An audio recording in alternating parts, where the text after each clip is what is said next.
In this tutorial, we're going to look at grids and how they can aid you in your icon design. So we'll start with a new document by using Command N to bring up the new document dialog.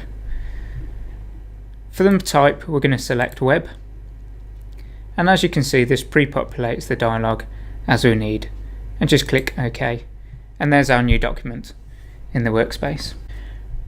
A quick way to show your grid is by using Command and the quotation marks, and that brings up an automatic grid which, when you zoom in and out, will change the subdivisions sizing so that you can work at any zoom level for your design. But for this tutorial, we're going to look at a fixed grid layout. To set up a fixed grid layout, from the View menu, select Grid and Axis Manager. And you get this small dialog here, which you can see has Show Grid checked because we've already switched it on, and Use Automatic Grid. If we deselect this option, we then get the option to set up a grid that you can see in the background here. We're going to leave the spacing at 64 pixels, but we're going to set the division to 8. Now if we select the advanced options, we can also make the grid uniform, which means the second axis will follow the same as the first axis. Now, as I'm going to be creating icons which are 64 pixels by 64 pixels, I want to separate the grid out to isolate each icon. I can do this by setting a gutter between the spacing. I'm going to set the guttering to 16 pixels. That's all the settings for this dialog, so I'm going to close that, and you can see what it looks like on the page. We have small grids of 64 pixels by 64 pixels separated by a gap. And this is where I'm going to build my icons. So if I zoom in and pan around, I can begin to design within this area here. Now when I move an object or create a new object, I currently have to use my eye to line up each section of the object with the grid. Now to aid me in creating my icons, I can instead turn on snapping. And from this drop down, you can see that there are lots of snapping options I can choose from. The most important when you're working with a grid is Snap to Grid. So I'm going to select this option and uncheck every option underneath, so that it's snapping to grid and snapping to other visible objects. So now, as you can see, it's snapping to the grid exactly how I want.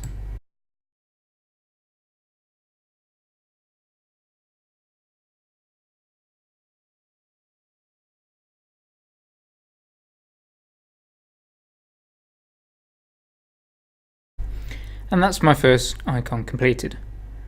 I'm going to complete some more, and then we'll talk more about how you can modify your grid.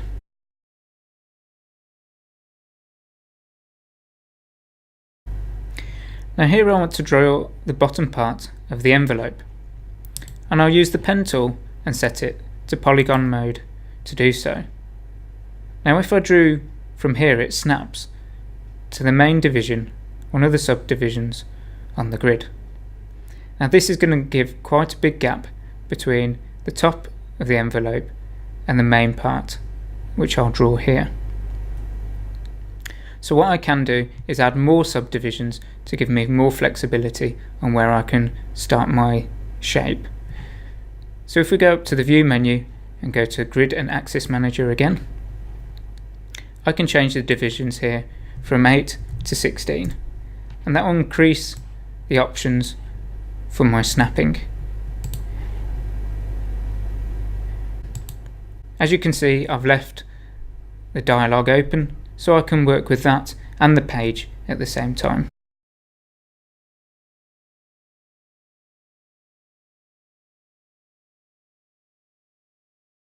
Now another way that grids comes in handy is if we want to export all of our icons 64 pixels by 64 pixels. If we switch into the export persona, you can see that the grid still remains in place, and with the slice tool selected and snapping still selected, you can actually draw a slice which snaps to the size of each individual grid. And as you can see, it's reading out 64 by 64, which is exactly what we need.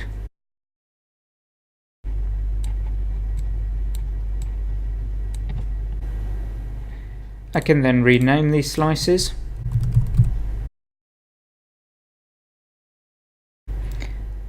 and export them at 1, 2 and 3 times their size. If I then click Export Selected, I can add a new folder and export them. And that's it.